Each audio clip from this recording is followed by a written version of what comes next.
Hi friends! So today's new smoothie. I'm trying something new every day, and this is great for those of you that might get bored.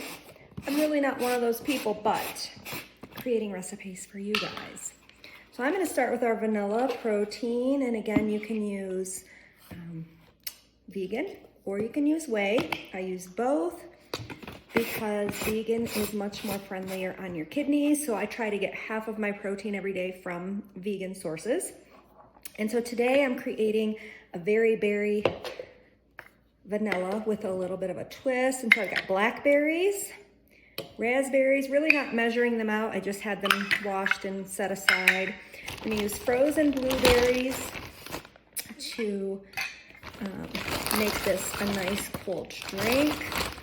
I'm doing like a heaping half cup of those.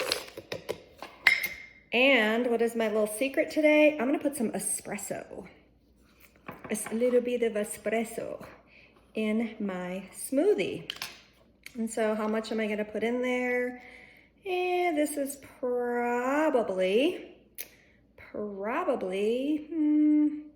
half tablespoon. We're gonna try that. Don't wanna overdo it on the first time. So you can put the amount in that you want to put in, right?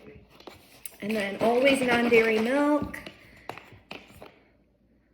non-dairy unsweetened almond milk actually has more calcium, 50% more than dairy, plus it is the right kind of calcium.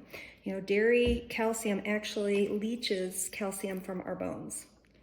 So we've been making mistakes with that with our bodies most of our lives, for most of us, and we're doing it to our children as well.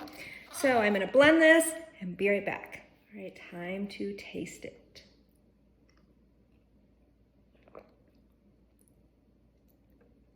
So it's a nutty berry is what it actually tastes like.